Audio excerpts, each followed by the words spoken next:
Hi, I'm Rocco Staino, and welcome to StoryMakers on KidLit TV.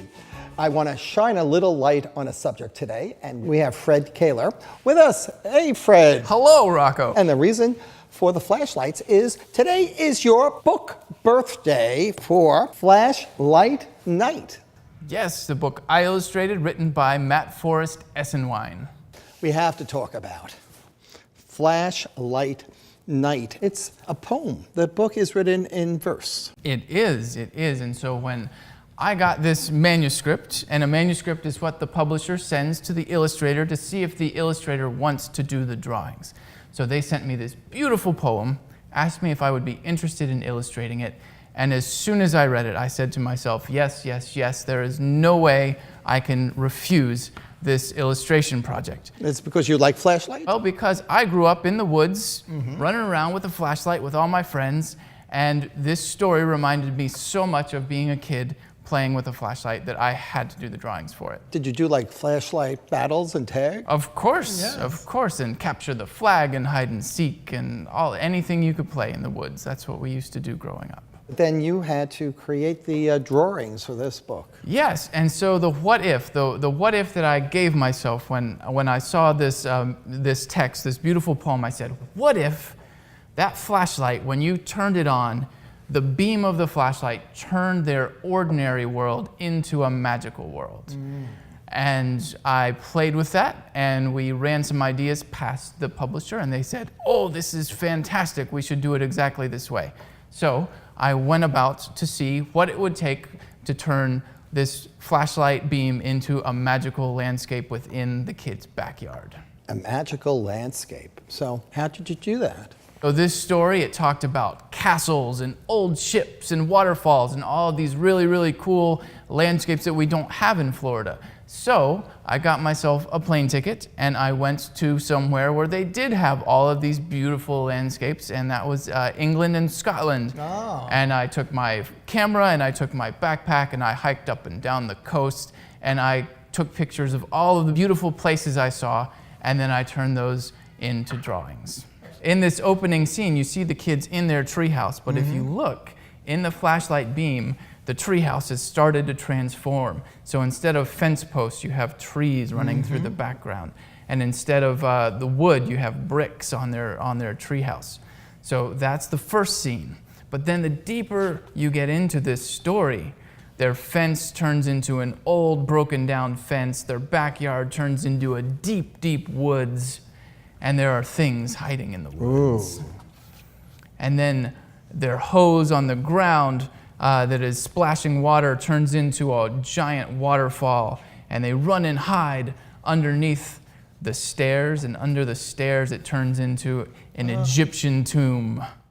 That's some flashlight. I know, right? And just the deeper you get into this book, the more adventure they have with the flashlight, and in the end they learn how to sort of control their own destiny through the use of the flashlight, and it comes to a very happy ending, but a very exciting adventure. So let's watch this little clip here. And what we're seeing is one of the places where I found a long forgotten trail, and I went searching down this long forgotten trail for elements that would just make for great illustrations, and that translated into this scene. You could get a 150-year-old rowboat on Lake Windermere, and you could rent it for the day and row it around the lake. So that's what I did, and it turned into this scene right here where the little girl is rowing her rowboat to the pirate ship. One more scene that I would love to show you is where we're first introduced to the giant squid. Yes. This awesome rock formation that you see here is Durdle Door in Lulworth, along the Jurassic coast of England. And so I was able to capture photos of Durdle Door and then use it for this scene. Did you have a flashlight with you when you were going through this? Absolutely. So I took a camera with me that I could put on a tripod, and then I would go into lots of places like this cave that we're seeing in the video here, and I would shine the flashlight on the wall while I was recording the video, and that would give me all of the elements that I would need to do the drawing.